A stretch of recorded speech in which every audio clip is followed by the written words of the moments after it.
Welcome to Wealth Coffee Chats, folks, for your daily live updates. Get the most out of today's episode by participating in the chat. Make sure you ask some questions, be part of the conversation, have a bit of fun, grab a coffee or a tea, take some notes, and get ready to start your day, folks. Quick few housekeeping rules, though. No spamming, no advertising or self-promotion in the chat. That's not on.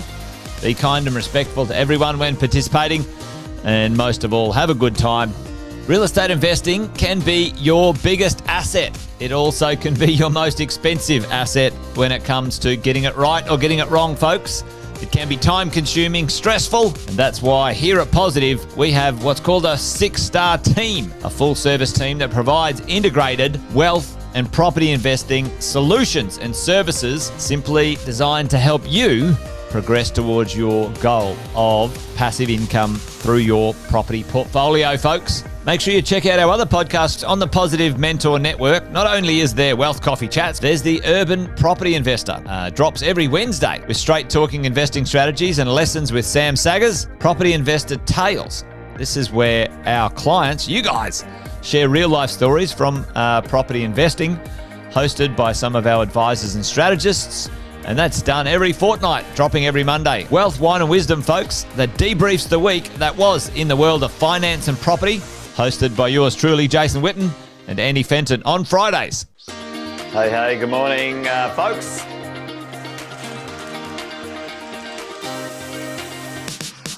Good morning, everybody. Welcome to another Wealth Coffee Chat. Hope you're well, folks, wherever you are. There it is, team. Morning. Morning, wherever you're tuning in from today. Early bird gets the worm, they say. Here at Positive, we offer a 6-star team. It's a team that help you at every stage of your wealth creation journey.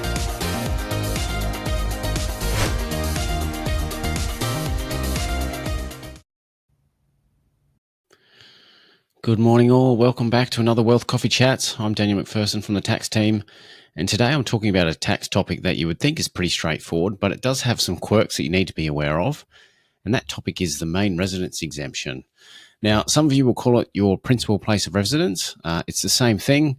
I use the term main residence as that's what the tax law refers to it as. Now, the main residence exemption is one of the most generous tax breaks in Australia. It can literally wipe off your capital gains tax bill to zero when you sell your home, but only if you understand the rules. And it's not a one-size-fits-all deal. It's got limits. It's got its traps. And if you're a business owner thinking of putting your home into a trust for asset protection, you could be throwing this exemption straight in the bin without even realising it. So I guess first up, what is the main residence exemption? So here, your main residence or your home where you genuinely live, if you sell it, the capital gain, so that's the difference between what you bought it for and what you sell it for, can be completely exempt from tax. So this exemption only applies if you are an individual taxpayer and you've genuinely lived there during the period that you've owned it. So that means there's no exemptions for companies, there's no exemptions for trusts, and no exemptions for self-managed super funds. So this is where I guess a lot of people trip up, especially business owners. And I've had quite a few people ask me lately if they should be putting their family home into a trust. So yes, it's smart from the thought from a risk perspective, but the trade-off is that the moment your home is owned by the trust or a company, it loses eligibility to this main residence exemption. So even if you live there for the entire time, when you sell it, you'll still be paying capital gains tax. So I guess as an example, let's say your home cost you $800,000, you later sell it for 1.5 mil, so that's a $700,000 gain. If it's in your personal name, you likely pay zero tax.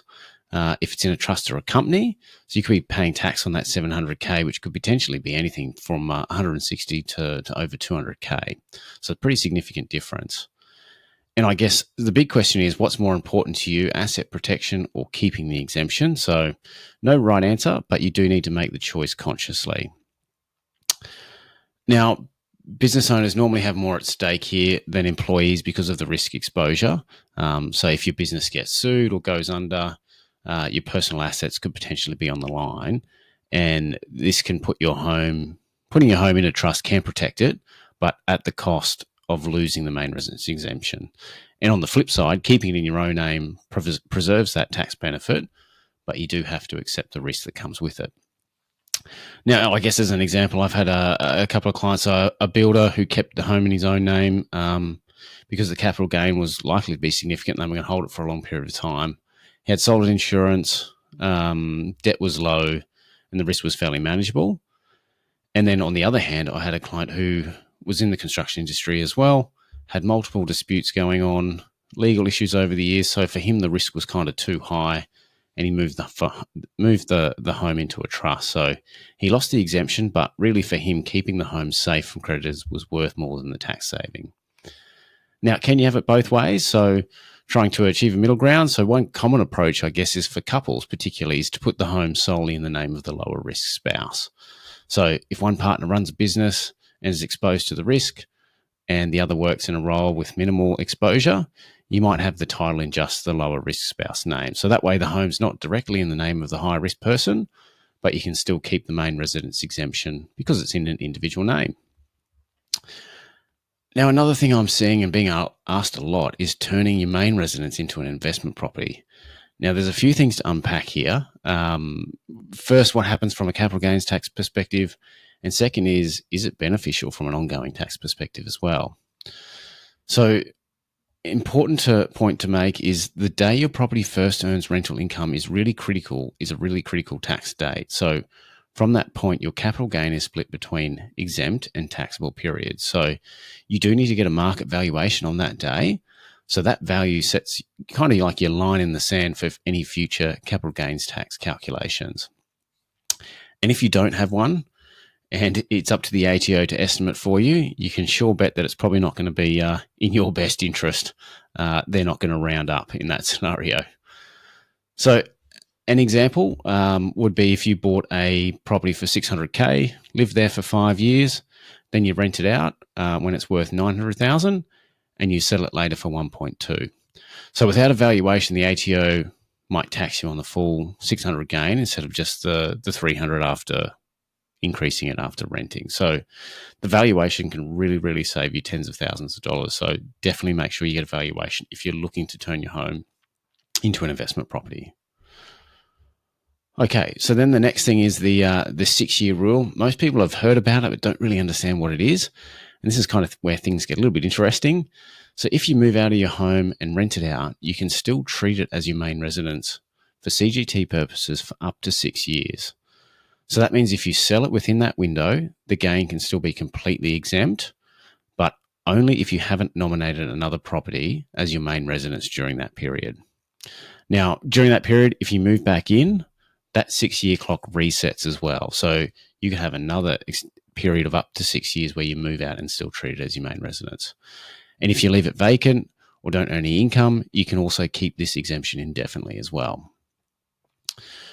So an example is, let's just say Jane buys a home in 2015, lives there for 3 years, then moves interstate for work and rents it out, but then also rents where she's moved to.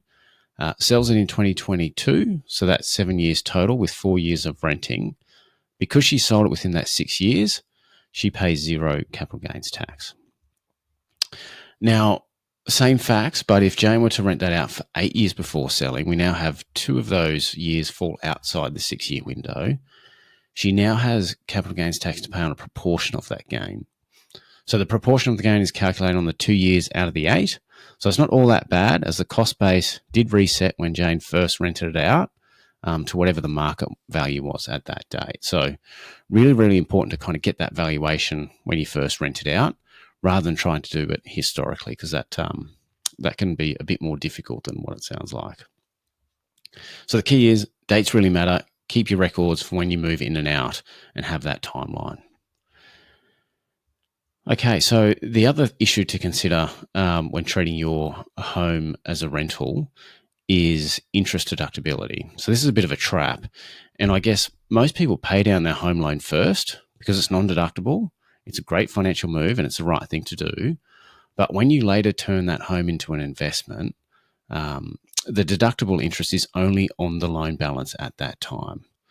So if you've been able to smash down that loan almost to nothing, you've got basically no interest then to deduct, and then you go buy your new home with a big non-deductible loan, you're kind of shooting yourself in the foot a little bit. So if you were to owe only $50K on your old home when you start renting it out, and then $800K on your new home, you can still only claim interest on that $50K loan.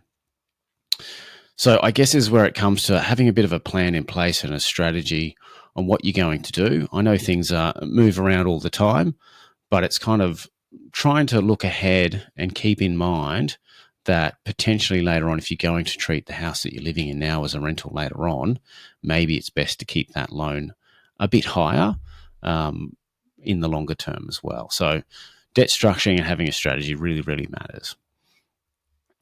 So we've got some pros and cons, I guess, of renting out a house that was your main residence. The pros are really we've got tax-free growth for up to 6 years using the 6-year rule.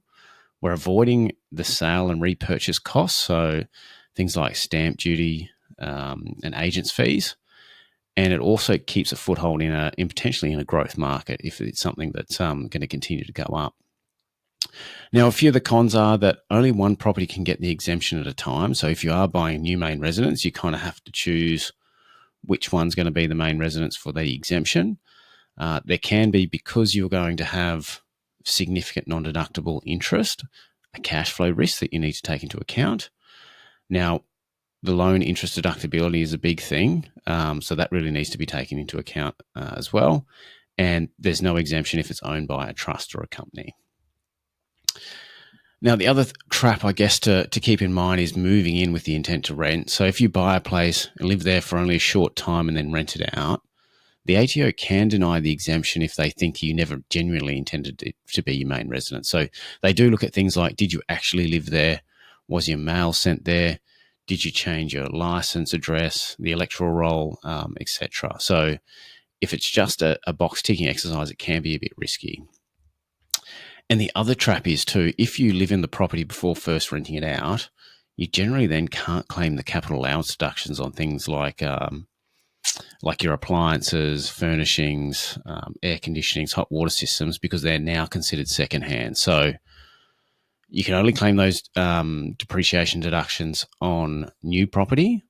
And if you've lived in it, then it's no longer new. So that could potentially mean thousands of deductions lost going forward then, which is really going to hit your cash flow from an investment perspective. So I guess to wrap it all up, the main residence exemption is only for individuals. Business owners need to, need to weigh tax savings against asset protection and how you might be able to achieve both. The 6-year rule is gold, but you really need to track your dates.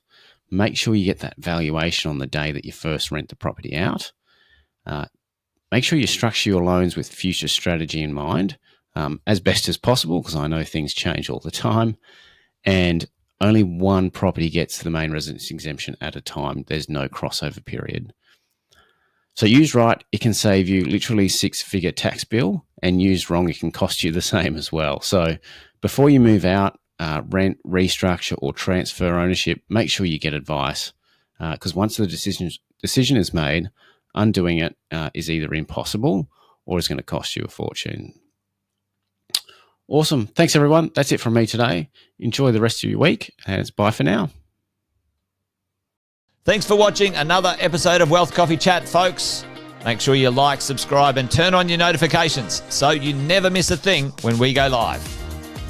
Improve your portfolio and investing game, folks, with Wealth Coffee Chats live every morning at 8:10 each weekday. Make sure you join us. Previous episodes are also available wherever you get your podcasts, folks, as well as our other podcasts from the 6-Star team here at positivementor.com.au.